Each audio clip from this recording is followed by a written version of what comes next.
Hello, how's it going, everyone? Hope you guys are good. Hope you guys are well. Hope you guys had a good amount of fun in Relink. I'm going back to that very soon. But first, we gotta talk about Valentine Tiger or Tigers because that technically two of them. You get what I mean. All right, so Valentine Cidala. They have 1118 HP, 8810 attack. They are dark now. They are originally Earth, right? Attack base, Axe, Erun, blah blah blah. Okay. Together forever, man. Hello, police. Massive dark damage to refer 1 turn cut to Cidala's link skill cooldowns. Oh no. Is this what it is? Is this what it is? Is this what is already telling me what's this character going to be already? Oh no. Tiger up with the bow. Strength effect to dark allies boost to triple attack rate. Uplift effect. Additional effect bonus dark damage effect to caster deal triple attacks. Served on a silver tiger. Armor effect to dark allies damage mitigation effect refresh effect. Additional effect substitute effect to caster receives all ally attacks dodge all attacks from foes one time. Oh, this is like their third skill, right? It's kind of like their third skill from the actual Zodiac version. Just that this one doesn't have double strike. I mean, it sounds good though. I mean, receives all ally attacks and dodge all is pretty good. Mission Chocoleto. 2 hit dark damage to all foes hit to attack and defense stackable. Supplement damage taken stackable. Remove 1 buff. So that's Dispel. Sounds a lot better than 800 already though.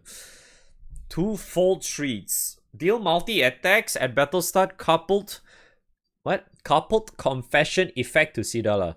While in effect, supplement normal attack damage. Normal attacks deal 2 hit damage to random foes. So it's kind of like flurry effect. Mission Chocolate activates after normal attacks. Oh, so this auto applies on autos. Moe Tiger Kyun? Why? Upon chain burst, Tide of Chaos. So that's 4 chain.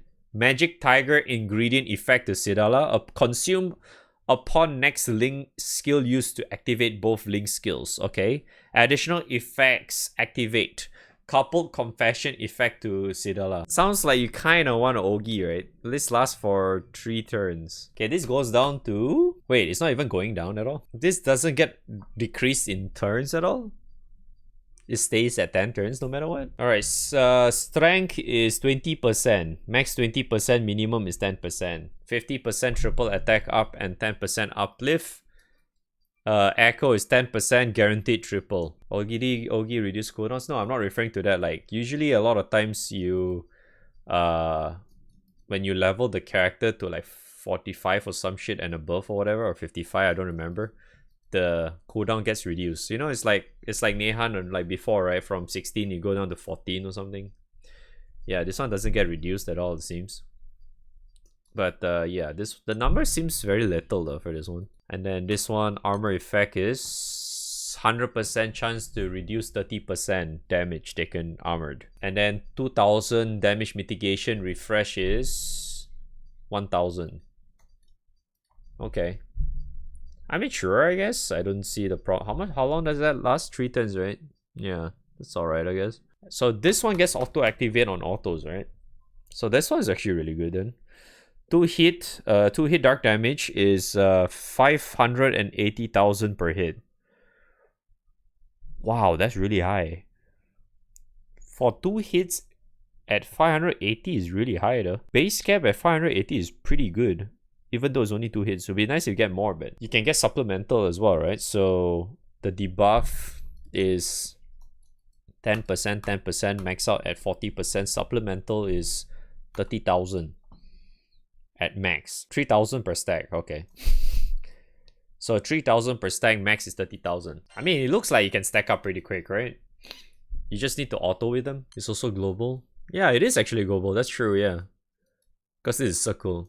Local is like a diamond shape. Yeah, this character is a lot more useful compared to the other one. And then passives is... So you start with the couple effect thing, and then at the start you get supplemental is 50k. Yeah, so supplemental is 50k. You deal 2 hits. Normal attacks deal 2 hit random damage to foes. And then her third skill auto activates after normal attacks as well. Yeah. Then after she Ogies, after you get 4 chain, Tiger will get the Magic Tiger ingredient, which allows you to cast both of these together, right? And then she also gains back the this thing. So it does really look like you want to Ogi with her, right? Because doesn't this just get consumed, right? Doesn't this get consumed when she does this or whatever? Because it sounds like it's gonna get consumed, right? Because why would she get this back on 4 chain then, right? It has to be consumed after she does the thing, right? Because it doesn't make sense to me where you 4 chain, you get the thing back, right? Is it, if I understand this correctly, you in 4 chain, you get the buff where you start off with them. So in order for you to actually do this, but it's funny because they didn't say it consumes it though. It just says when this thing is in effect, but they already start with that. And then this one says it only consumes the Magic Tiger thing. The only thing they're saying that is getting consumed is the Magic Tiger effect thing, right? It lasts 3 turns. Oh, is it? It doesn't say here. Even the wiki doesn't say it. Yeah, I can't tell because I do not have the character. Yeah, GameWave did actually wrote that down. Yeah, okay, so that makes more sense now. Okay. Yeah, so that was the wiki mistake once again. Was not shown. I didn't know that. I kind of figured that I should open GameWave every time next time. Just to double confirm again. Yeah, so that makes more sense because like the thing never mentioned that it gets consumed. So it just wears out, right? After 3 turns, this thing. So yeah, they can do this for 3 turns. They auto activate this on autos every 3 turns. If I do it for 3 turns, and then it disappears, and then you Ogi 4 chain again, and then when you consume the Magic Tiger thing, right? Magic Tiger, whatever ingredient shit, then you get the thing back up, right? So that's how it is. That's how it's supposed to work. That makes more sense. Because I was like, wait, they didn't even write anything that says consume this couple confection thing. So I was like, wait, what? Why is it giving it back if it's not getting consumed in the first place? You know? Okay, but she still really sounds really good on paper though. Might actually be good for super far even, I would think. Because you get constant armor, you get all ally sub as well, you get dodge all too. Yeah, that's pretty good though. You get that, you can get both of these. And then she gets dispel and debuff every turn and global debuffs as well to make everyone able to hit more as well. This might actually be really good for super far. It might straight up be that character. Because she also has like a lot of hits as well. Even though it's just 2, she has another 2 here. And then she triple attacks as well. And then if you add echo on top of that as well, she can get a lot of hits done too. But it feels like you do need to Ogi a little bit though. Yeah, you need to Ogi a little bit. I mean, I don't think you have to like go to the extent of needing to use Kango or whatever. Because if this is like 3 turns, right? As long as you can get 1 Ogi every 3 turns, I think you're fine though. Like 4 chain Ogi, I mean. Because you're forced to go 4 chain, because this is 4 chain, right? I mean, you probably still want PNS and ES anyway. You still want Helmel's weapon or with PNS anyway instead of this, so I don't think that really matters a lot. So for Tiger's EMP, 1 dark attack, 1 skill cap, 1 debuff success rate, and stamina.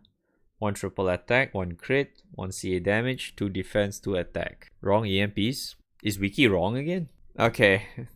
I took from really what's that game with instead? Alright. Yeah, so 3 crits. So she has 3 crits, 1 skill cap, 1 debuff success rate, 1 dark attack ARP, and stamina. Okay, so you definitely want that. This one's important. This one's important. This one's also important. I would definitely say this is important too. Maybe you want to go like 2 stars instead of 3. Yeah, just put 2 on this one. Because you definitely want to land her supplemental thing. And if that whiffs after a while, right, that kind of sucks, right? You're just straight up like missing so much damage for like everyone, right? I feel like characters like these, you definitely want to have these. The crit, sure, right? But I think you can technically just go like 1 each or just max out like 1 or 2 or something. because you have 1, 2, 3, 11 points taken if you only go for 2 here. So you technically have 7 more points, right? You can still max out 2 if you want, but you know, probably you can just go like 1 each or something if you want to. But I feel like character crits is better off you just max out 1 and ignore the other or something. Yeah, you can put you can technically put some defense if you want. Put like 1 point or some shit. I don't think they need attack at raw attack stat at all. Just because that I mean 8810 is already okay though for like their base attack stat. You can just stick with that, and then with all the usual awakening stuff, the rings probably will give them quite a hefty big chunk of stats already, so I think you don't really have to do that, right? So yeah, I think the rest you can just pretty much do whatever you want. Yeah, I don't think she needs Ogi damage or triple attack because she has like guaranteed double, and then there's the skill that somewhat gives her triple attack guaranteed a little bit. So I don't think you really need triple attack in any way, right? All good. Yeah, so I think that's kind of like the extent of her EMP that I would say. Okay. Definitely one of the better Valentine characters out there, that's for sure. But I'm probably afraid that this character might be needed for the upcoming Super Far. We will have to see, because it looks like she can be very, very useful for like really hard raids as well. Just because of the sheer amount of buffs that she can do, the sheer amount of mitigation that she's able to provide as well. So you get like armored damage mitigation, you get heals as well. So like, well, regen, I guess. Refresh technically is regen. And then she can all ally sub. She can also dodge all from that as well. So that's actually very helpful. And plus she can dispel every freaking turn. And she's also debuffing like crazy. Like has really, really strong debuffs as well. So definitely some character that you want to pay attention to. Yeah, she's definitely really, really strong in that regard. Yeah. Yeah, but either way, she's pretty good for like, I would even say she might actually be good for like upcoming Guild War full auto stuff, as in the upcoming, not the next one. Next one is light favorite, right? So the following one is dark favorite. So there is a very high chance you probably want to use her as well, them for that Guild War as well, if you're a full auto enjoy Andy, right, in Guild War. So there's that. That's it. Thanks for watching. Hopefully you guys find this helpful in any way, shape, or form, and I will see you guys. I don't know when. Whenever I don't know.